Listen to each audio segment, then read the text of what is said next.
Don't go. Change it. Check one. It works.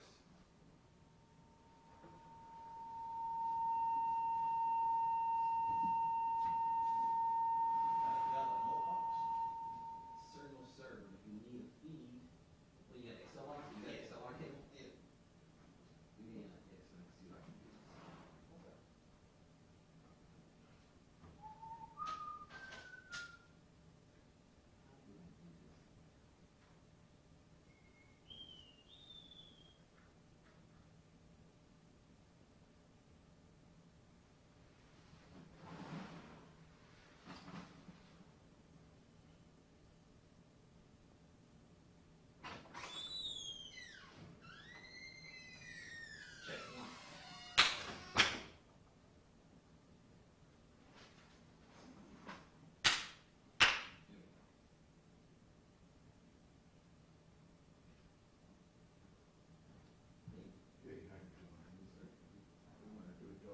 Check one, two.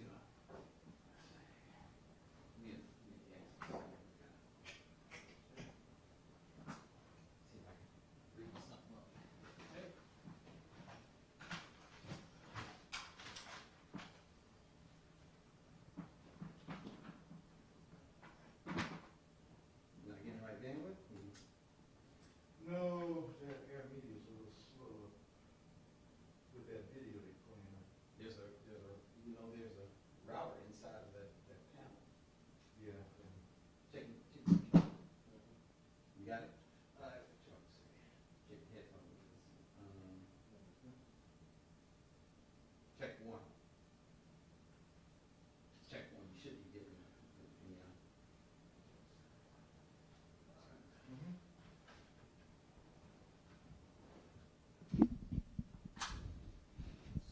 Check 1, 2, 3, 4, 5, 6, 7, 8, 9, 10. 1, 2, 3, 4. I may have to put you on the other side. Check. No? Nothing. You get me?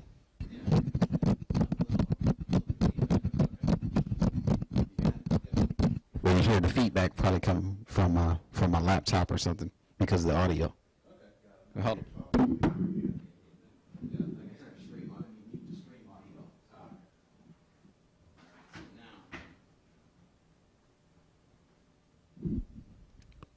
Check 1, 1, 2. 1, 2. All right, so here's about, this is going to be, how about there from this?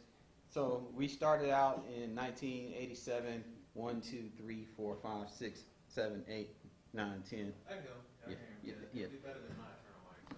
Yeah, that mic, even the closer the people are to hear, you know, you can just ride your game, if you will, or you can put it in auto, but it should be pretty good because that mic's picking up on a. Yeah. So I can definitely get it sound. What are you looking like level-wise? How many bars you got? I got it, it's above 10, I just got to lower it down a little bit. No, you're riding that hot. Okay. Oh, yeah. So, All right. yeah. So, yeah, that's perfect. Okay. Yeah. All right, I'm gonna turn it off. Watch your ears. Okay. Because it's gonna static.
pipe to fill out.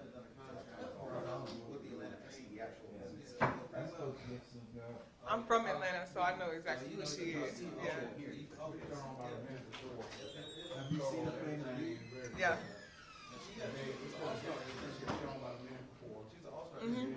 Yeah. That's Doc's. I have a 428 on my phone.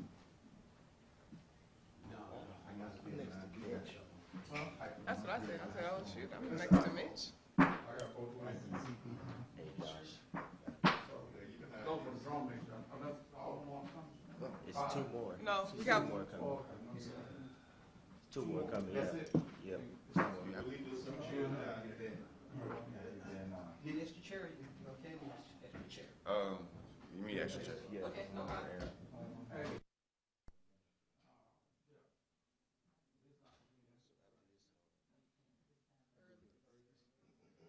the thing for Adam.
Okay, just for the benefit of the media, if you guys just will go around and make introductions, introduce yourselves, and then fire away.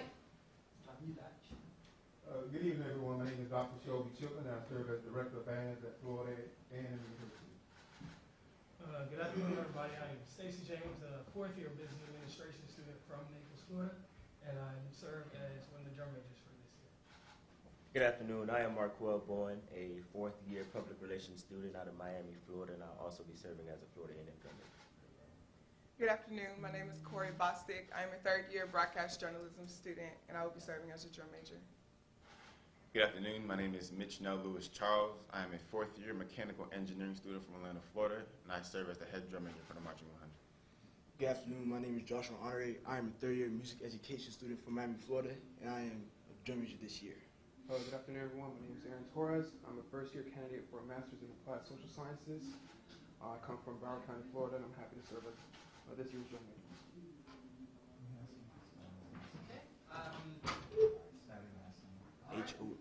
Honore.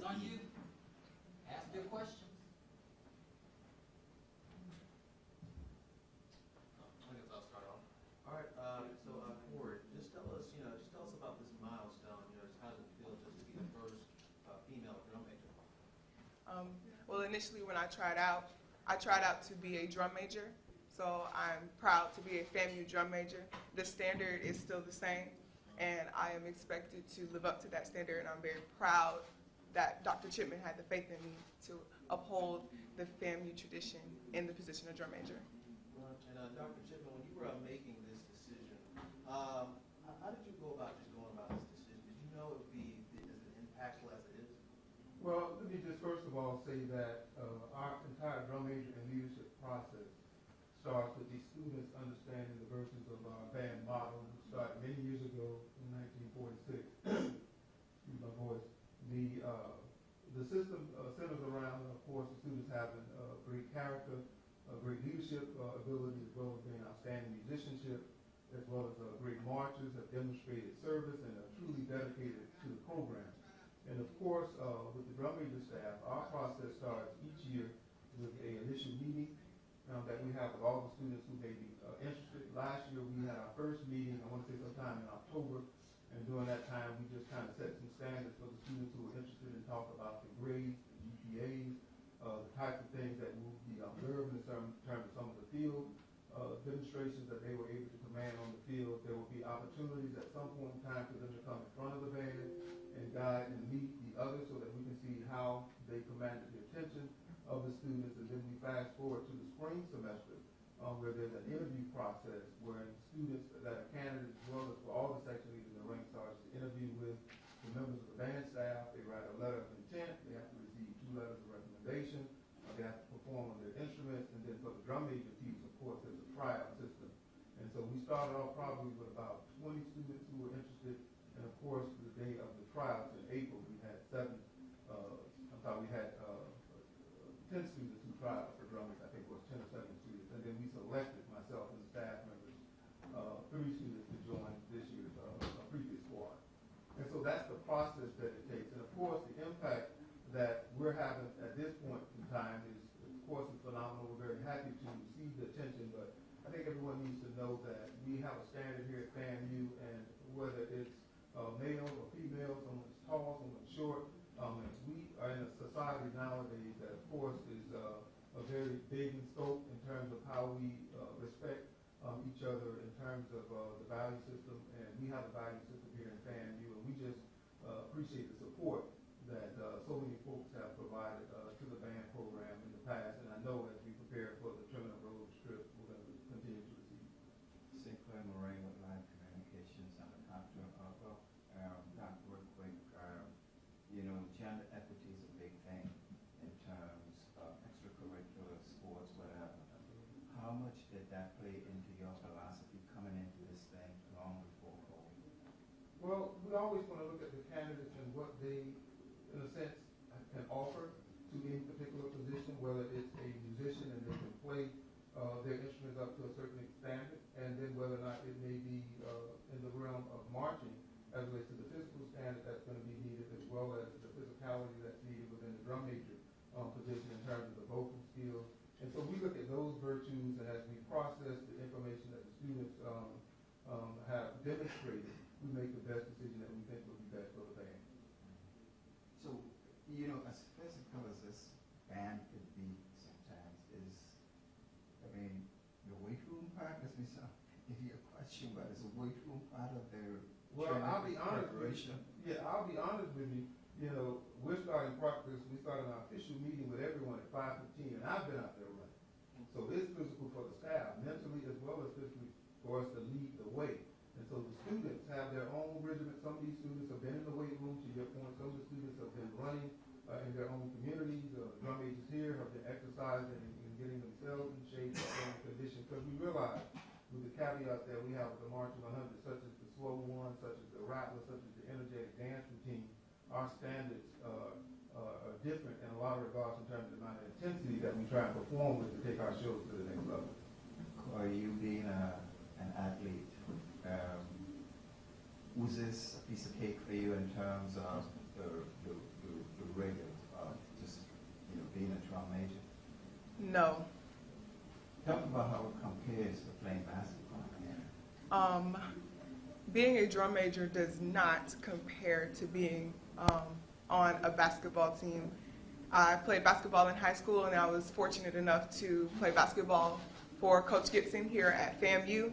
And the reason why I was so prepared and equipped to walk on to her team was because of the physicality that I went through with the band.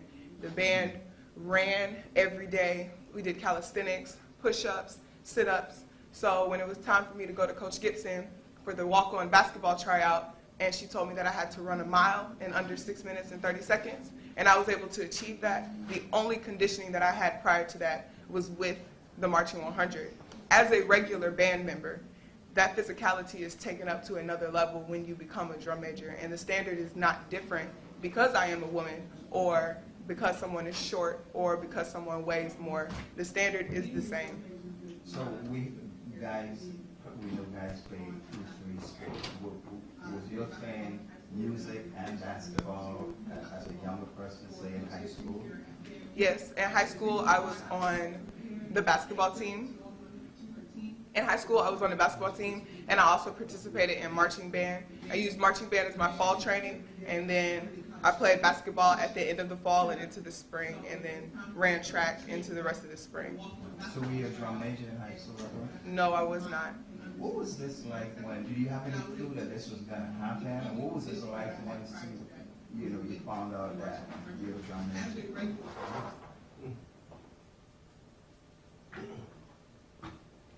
When I found out that I was named drum major, I was extremely honored and humbled because there are many notable women who have tried out before me. And I thought about all of the people whose footsteps I have been walking in, all of the people who had talked to me, trained me, helped me get to where I am. I tried out one time before and I did not make it. And rather than, turning my back on the Marching 100, I asked Dr. Chipman, I asked other people who were privy in the 100, just what did I need?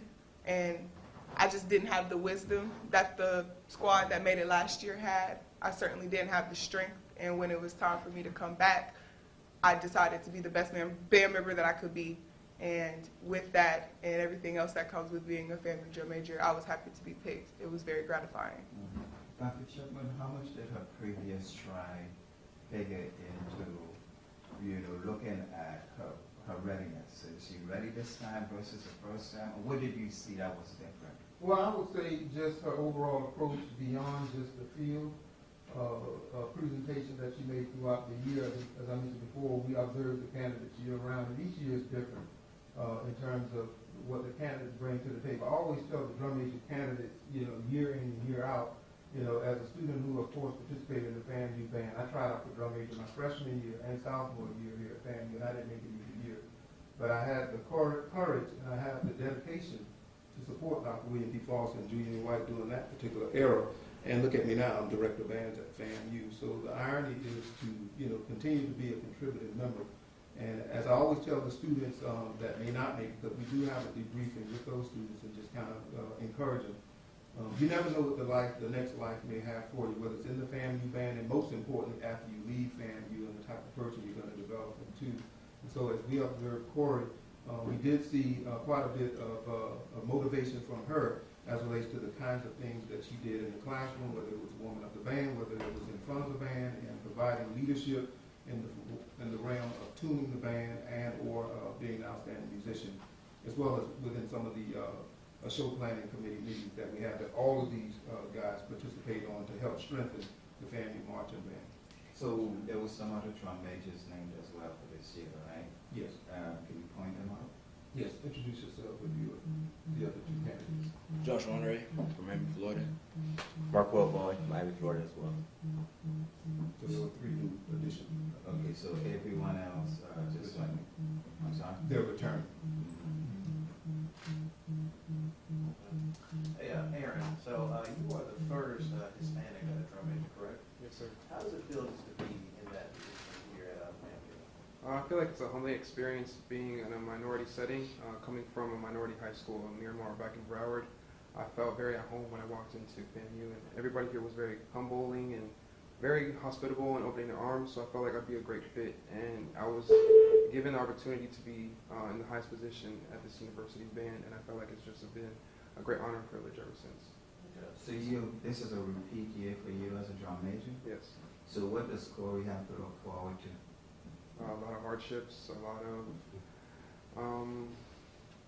lot of criticism, and definitely a great support system. Criticism because she's female, or criticism because it's such a demanding position? Criticism and the fact that the Marching 100 is often duplicated, never replicated, and all the drum majors try to be like us, so we always get criticism, whether it be from our own drum major staff, from alumni, from peers, from anybody who has marched in this band and has given their blood, sweat, and tears. We take their criticism constructively. Corey, so you are a part of people are saying one of the most diverse drum major corps in the history of the band. Does that add any pressure onto what you already have, or is it more that you have to prove? No, it doesn't add any more pressure. It makes me proud to be on an extremely diverse squad, because it makes me feel like the example that the FAMU Marching 100 is putting on to kids all over the country is, I can do it too, whether I am 5'6", or a Hispanic, or a woman. It doesn't matter. And I think that that's just one of my favorite things about this squad that Dr. Chipman has chosen, because it just shows the diversity, and it's really a message of anybody can. I can do it too. This is for any of the guys. Can you all talk about, all of you want to, just Corey's tenacity, her strength, what she brings to the band? Absolutely. Well, first, Say your name again. I'm Marquel Boyd, fourth year public relations student. What Corey brings to the band, just alone before being on the drum major staff, she was always an outgoing person. As she said, she is a broadcast journalism student. So she does love people, and you can tell that she loves the environment that she is in. She loves this band. So coming up into this position is very noteworthy, because you need a leader like that, that loves what they do, that are committed, to the job. And as a person, she just has a don't quit attitude, regardless of what people may say or anything. She doesn't quit. She keeps it going. Very strong, stronger-minded as well. Who was your influence in music, Corey? My parents were my influence. They're both alumni members of the Marching 100, and oftentimes I would hear them pick up their instruments and play marches together. My mother also played piccolo, and my father played first trumpet in the band, and they kind of funneled me and the rest of my siblings into band as well. They would always come back to homecoming, and we just knew that one week in October they were going to be at FAMU, because it was that big of a deal to them. All through the house, I see my mom's FAMU plaques, I see my dad's FAMU plaques, and it just gave me a sense of pride to know, coming into the 100, that my parents loved this organization. And as I was going through the 100, I understood why they loved it, and I can't wait to love it as long and as much as they do for the rest of my life. And so, are any of them been a drum major? No. Well, obviously not your mom, but your dad. No. So what have they been saying to you as you achieve this milestone? I told them that I was interested in being a drum major when I was in high school, but I kind of said it in like a joking way, like, I could do it, And my dad was like, you can do anything that you put your mind to. If that's what you want, I'll support you for it. And that was really just their mentality, and that's always been their mentality with anything that I wanted to achieve on campus, in my life, just period. If that's what you want to do, then you go for it. And it was only until pre-drill that I had found out that FAMU had never had a female drum major before. Yeah. So was Tito Puente your influence? Tito Puente, was he your influence? No. What was your influence? My influence for music was that it kept me off the streets when I was growing up. So that was a big influence for why I just continued with music. Growing up with South Florida? Yes, sir. How old were you when you started? I was in middle school. I started off in 6th grade. I picked up the clarinet, and I've been playing it ever since. Were you a drum major in high school? Yes, sir. So you prepared for this? I would say that the different influential leaders I've had in my life has groomed me to be the leader that I am today. So yeah. Any other family member musician? Excuse me? Any of your other family members are musicians? No.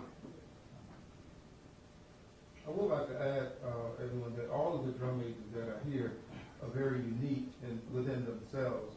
They all have a standard, of course, that they're following, but you know, some of them are members of the dance routine committee. Some of them are members of the shows planning committee. Some of them have extremely talented programming skills. Some of them have even worked with charting and assistant Dr. Young, who writes a lot of the drills. Some of them are highly efficient in the areas of clerical, and they've demonstrated those kinds of things. So even beyond the marching that the audiences see, you know, each and every weekend or in a parade, they bring unique characteristics to the drum major staff, which is going to, of course, eventually help the FAMU band program be even more efficient. And as it relates to students and getting them fired up about the season that we're about to embark upon. So I just want to mention that beyond just the music and the marching. And then, of course, they're all the scholars, as you heard, with Aaron graduating in 3 years. I mean, that's a huge plus for he and his family, and now he's working on his master's degree. So there's more behind the music than the music and marching. What did your parents say when you told? Take us through that moment when you told your parents, hey, I made it. I'm going to be a drum major. I was in the meeting still, and I sent a quick text because I wanted to be the first person to tell my parents, and I put it in the family group chat, and I simply said, I made drum major. And then I put my phone back down, and I listened to everything that Dr. Chipman had to say and the returning drum major staff and what they had to say. And the next time that I picked up my phone to look at anything, it was everywhere. What were some of the tweets? What were some of the responses? I know that my line sisters in Delta and in Tau Beta Sigma were very, very excited. This was monumental. I'm not really sure like exactly what was said and exactly what was posted. I just know that a lot of people have seen it because the next day on campus, a lot of people were congratulating me, and there are some people who had said they had seen it on the news. I ride Uber, and my Uber driver recognized me, and so it was just really a humbling experience, just outside of the social media aspect of it, like of what's like happening like in real life. So that's a good segue to the question. You kind of sort of answered it, but what's life been like for you in the past week? It's been hard work. I've mostly been with the drum major staff training. We've had about 9 days, 3 rehearsals during those 3 days, and then in between those rehearsals, all of us are expected to practice. He leads the rehearsals, and it's extremely rigorous, and so there's not really much time to just, you know, play around or celebrate or do anything. The moment that Dr. Chipman named us, the work began, and it has not stopped, and it still has not stopped. I know you said it's a humbling experience for you, but how do you keep your feet on the ground? My squad keeps my feet on the ground.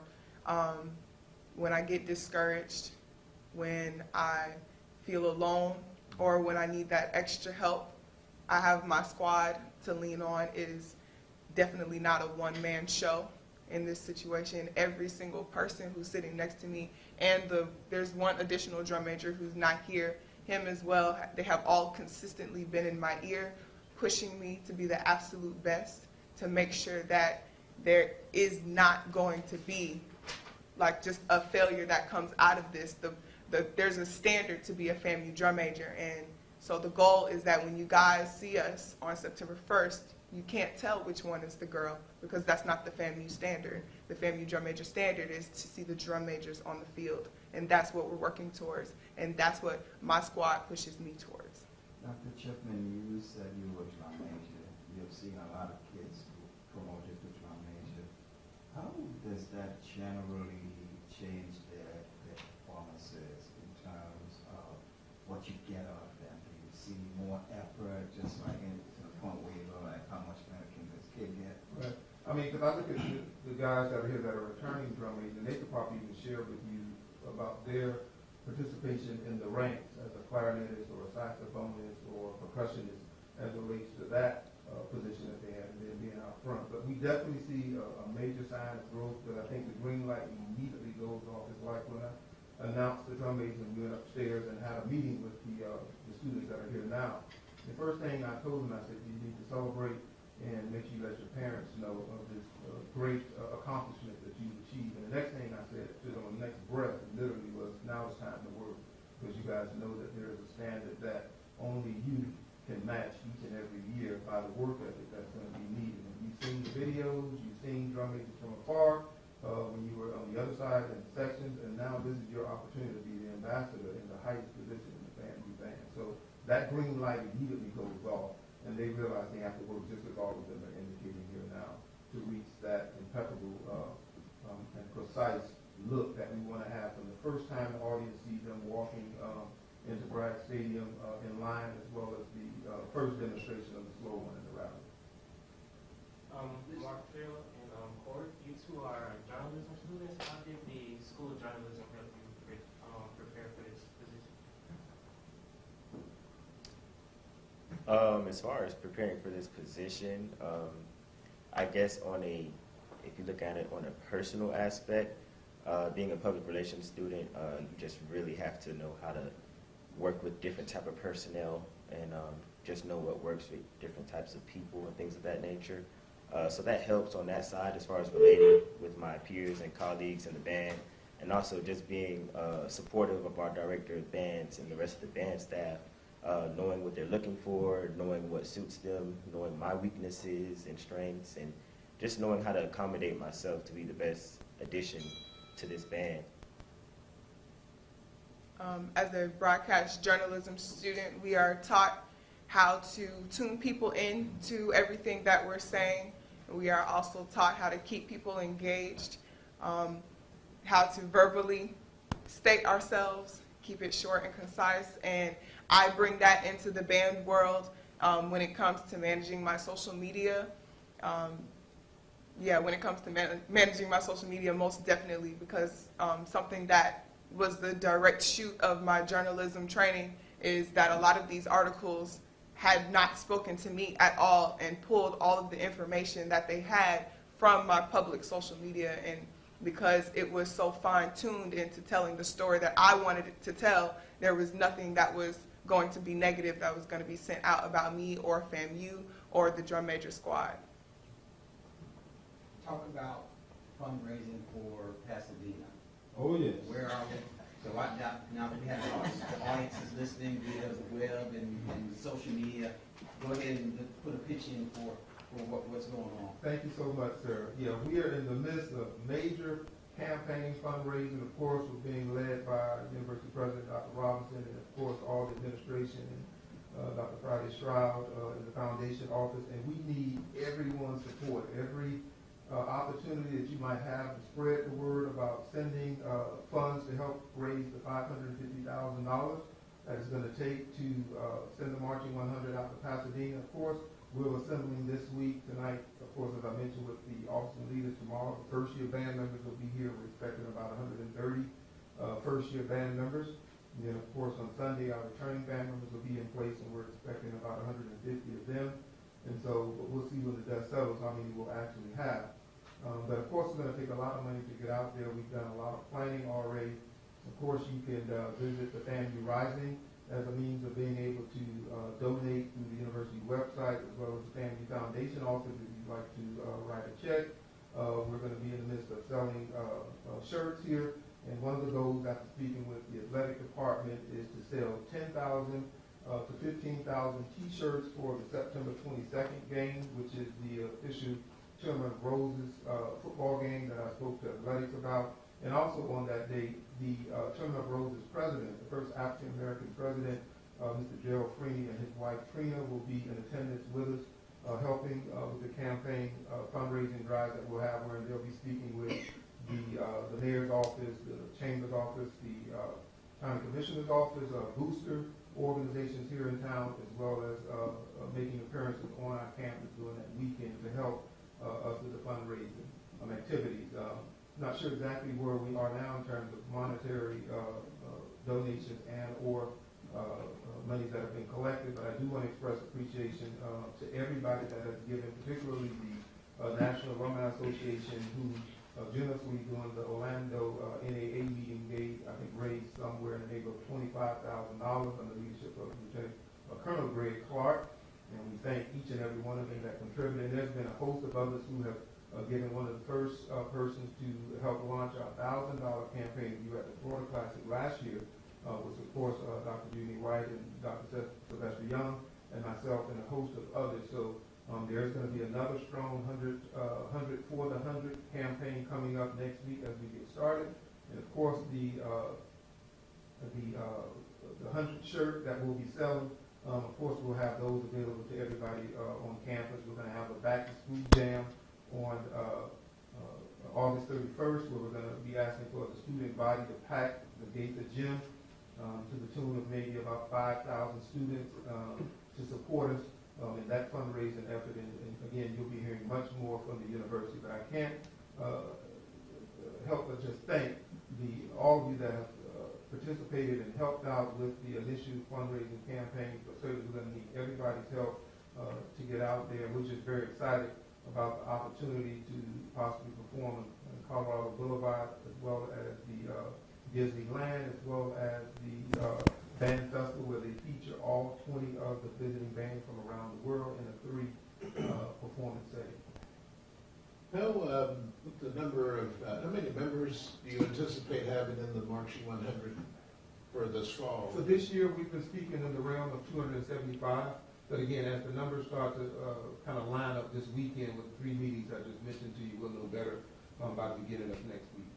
But just based on the data of students that we have auditioned and have committed to FAMU and been accepted, and that's part of that 130 freshmen that we're expecting, and the returning band members that, of course, that will be cleared through our compliance system. That's what we're anticipating.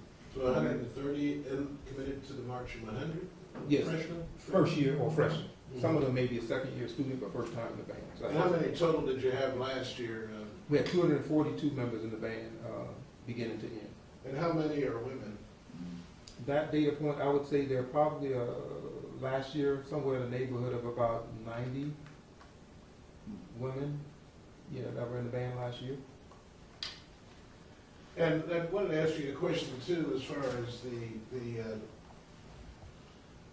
news and appointment here of Ms. Bostic. But how has that struck you in that sense of that I know that it came out about the March 100 apparently. How does that strike you as far as someone who has lived a history of the Marching 100 and to have the first female drum major there? Well, I'm just very honored to have had the opportunity, of course, I should have said at the beginning, to be director of bands. I mean, we've had 4 director bands in our history over a 72-year period. And of course, making the decision to select the 3 that we did, and particularly Corey, was an honor because she qualified with all of the particulars that we would ask for any of the students. So I'm just honored to have the opportunity to serve these students, realizing that we stand on the shoulders of so many who have come before us. Is that a sort of a commitment that you came into this year thinking of, as far as looking at the total band and looking at the makeup Well, I guy believe coming in this fall? not necessarily, but I was raised under the principle through my mom, who's an educator of diversity, and I believe in diversity. Part of our state theme in the state of Florida a year ago was diversity in music education as it relates to respecting all those from different nationalities, ethnicities, etc. And so I believe in that theme that we've had in the state of Florida with diversity, not only in music education, but diversity as a people. And, they say you practice what you preach, and if you're going to preach something, you need to practice it. And so this was the time that I thought, based on the qualifications of the candidates who did try out, to move in that direction. Any other questions? Do you have any tangible goals for the upcoming year?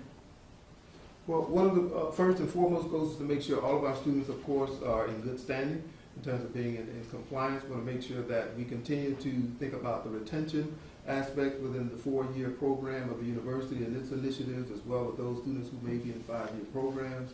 Of course, as it relates to relevance on the marching band field, we're only as good as our next performance. So, the previous performance is just that. And so we're always trying to electrify the audiences wherever we may be. We have some bells and whistles that we've been talking about as it relates to performance and creativity, especially as we think about the new artificial turf that we'll have there in Bragg Stadium, and some entrance ideas that we can do to just help bring about that wow factor that we believe historically has always set the FAMU band apart from some of the areas when we come up with the wow factor that gets the audience's attention and keep them wanting to see the 100 more. Any other? All right. Thanks, everybody. Appreciate it. Thank you. Good job. All right. Thank you, guys. See you over there. All right, thank y'all. Yeah.